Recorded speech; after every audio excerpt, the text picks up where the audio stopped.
protesting out of frustration or voicing our opinion about why something isn't fair. Well, you think it's going to be fairness in politics. I don't know what kind of politics you believe in or saying practice. But we need some type of solutions on the table. But we also need to be clear about what is our issue. You can't have 100 issues on the table and you only have 20 people behind. Can we at least, again, identify 3 issues, our top 3 issues that we want solutions to or we want to advocate for? I think that's the first thing, which is one of the reasons why I don't even understand why we don't have our own agenda.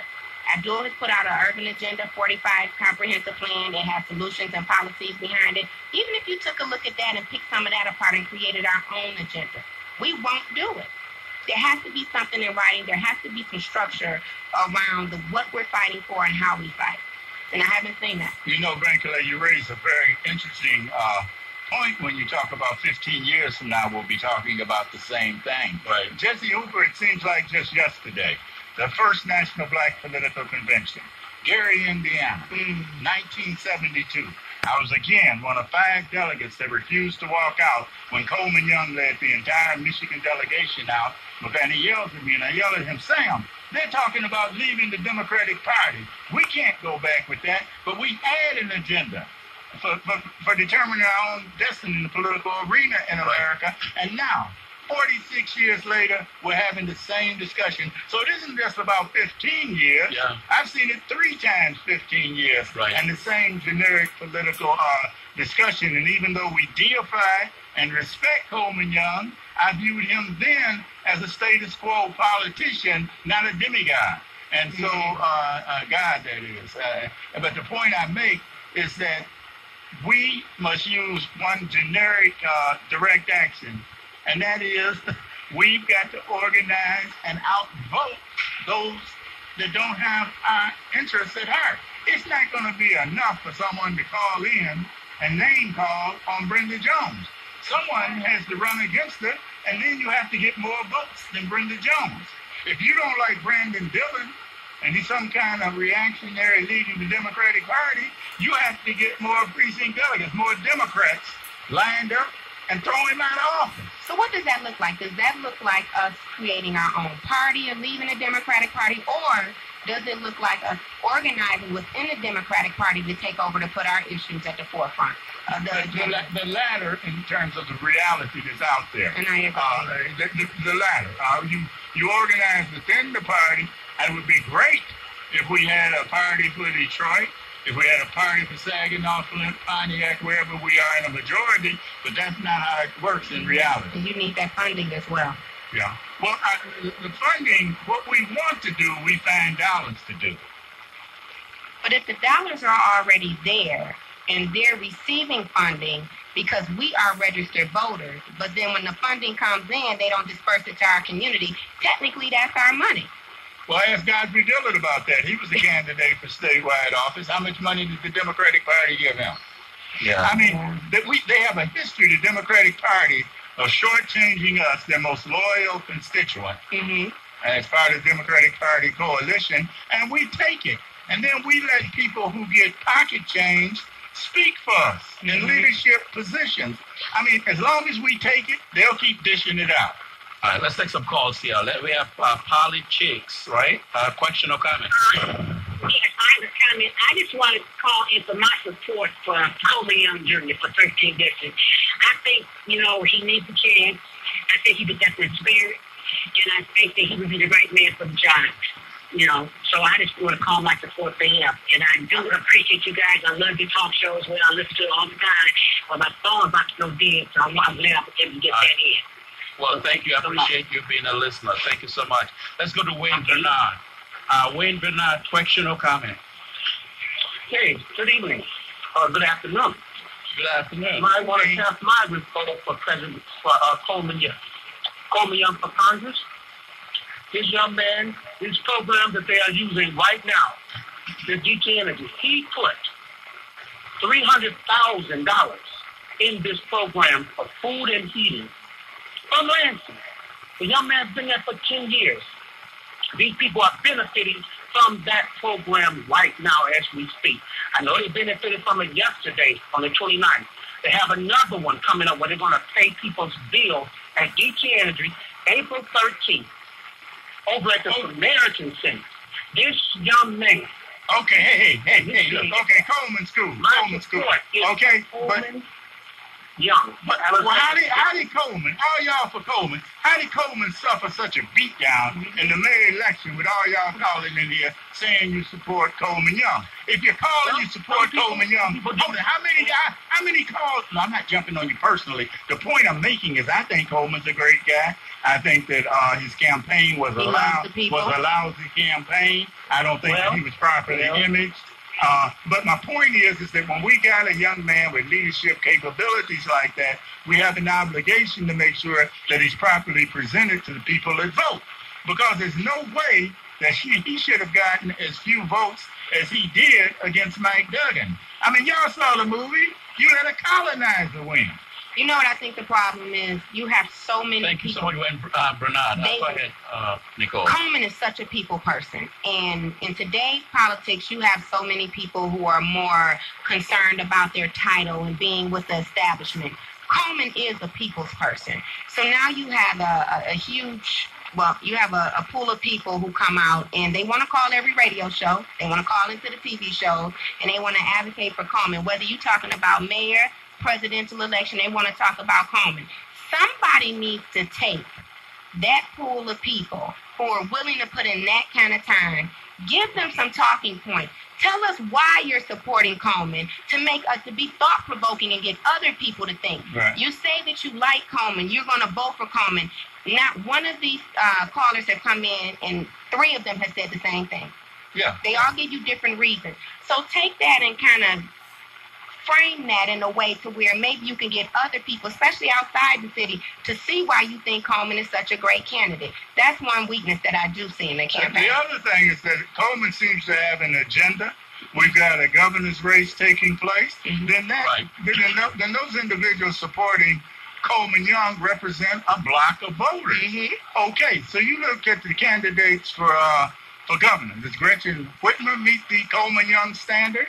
Does Abdul meet it? Does Cherie meet it? I mean, you know, what I'm saying is that, like, we need to actualize the support for Coleman beyond Coleman to build a political base that reflects Coleman. Play real politics. That's exactly what I'm saying. 313-778-7600, 313-778-7600. So before we went to the break, 2 segments ago, Sam, you were talking about just the racial double standards in terms of the district race, right? We know Brenda Jones is a crowned, is the anointed candidate from the civic leadership led by Jonathan Kenlock, and of course there are many other candidates in that race, and Bill Wild is the only Caucasian candidate in the race for the district. There is this emphasis that whoever becomes the next congressperson or congresswoman from that district ought to be black. Well, you know, my position is very simple. We identify friends and enemies on the basis of behavior and what they represent. We don't fall for the position of just race alone, because to do that would be to shortchange ourselves. Again, who is going to operate in our best interest? That should determine who the candidate is. And if you want a black candidate, don't be a bully and say, because there's so many candidates in the race, a white guy, Bill Wild, is going to win. That shows me you have a lack of collective self-esteem, because there are more than enough votes to get a black candidate elected over Bill Wild. What you're telling me is you don't believe in self. But how can these guys, again, Wendell Anthony, Benny Napoleon, Warren Evans, I don't say some people, I have to name them. How can they stand next to Mike Duggan, endorse him for office in a city that's 85% black, and then turn right around and say, support Brenda Jones because we need a black person in office or someone white will be elected? Well, if you feel that way, why were you standing encouraging us to vote for Mike Duggan? No, you're being hypocritical. You're using a dual standard. Well, actually, Mankele, your column you wrote in the Detroit News really addressed this in a very profound way. Matter of fact, I'm getting tired of having to quote your columns. You now have Gretchen. You now have Gretchen Whitmer. She's looking at picking the right as you say, the right person as a running mate. Right. I mean, you keep setting the political tone here. You're not going to be able to walk up and down the street pretty soon. Someone's going to say, there's that thankful. Well, Wendell said that Duggan was the right candidate and not the white candidate, so they claim not to even see him as a white mayor. Look, we can't use that preacher lingo to justify hypocrisy. He's using preacher lingo to justify hypocrisy. But I don't think. And nothing against Wendell. He said chicken. He put 10,000 chicken dinner. While you all were talking, I was just reflecting. I was reading the homily of Pope Francis, because today is Good Friday, and this is Easter weekend, and Pope Francis is talking about the cross of Christ. The cross of Christ is a symbol of divine love and of human injustice, and we know Pope Francis. We've talked about him on the show many times. Right. Just his push on poverty. Speaking about economic inequality and so forth. It's so real in Detroit. I mean, these are the issues we talk about all the time. So it's more than just, a religious weekend. But I think what Francis is saying, that the cross of Christ is a symbol of divine love and human injustice. There's a lot of injustice in the city. Yes, We've talked about it, Sam. You talk about how poverty in itself is a violence that's inflicted upon people. Poverty is an act of violence. And the manner in which we tolerate it. When we wake up every morning knowing that over 60-70% of the children that wake up in Detroit live in abject poverty, right. You can't learn in that type of an environment. Yeah. You can't send a child to school and believe that they can learn when they're hungry or their water's been cut off. They couldn't bathe properly. And, we're not even exaggerating. This is the ugly reality of the other Detroit that Mike Duggan refuses to acknowledge. So, Nicole, why don't we see a throne of black leaders stepping up, civic leaders, the ones with the presidency or, senior, whatever it is. Why don't we see them speaking out about these issues? I think for two reasons. Either their souls are sold and the rest is rented, but then the other ones are intimidated. There's a high level of intimidation in this city, but nobody wants to talk about it. They don't really want to acknowledge it, but that's the reason. But what we've argued on this show was that on this program, and everybody who claims to have a following isn't a leader. I want to make that clear. Yeah, but what we have argued also on this program is that, look, you have different reports that have come out. You have a census report, you have the Urban Institute report, you have Future City. I mean, we've had different reports that came out saying that, look, the economic health of this city is bad. If we were to convert it into real, how you have a high fever? Mm-hmm. This city has high fever when it comes to the economic well-being, of the people. And even if you are a leader and you're afraid to speak up, at least the studies that have come out will give you some sort of a cover. That it's not necessarily you're going against the mayor, you're simply saying, look, this is what the studies say, we need something done. I've not seen one leader in this town that held a press conference and say, look, all is not well in the city. We need a bomb in Gilead.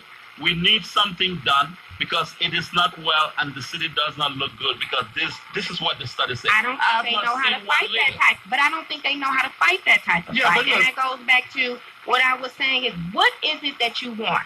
What is it that you want? At the end of the day, if I get out here and I protest or I have a press conference, what is it that I want?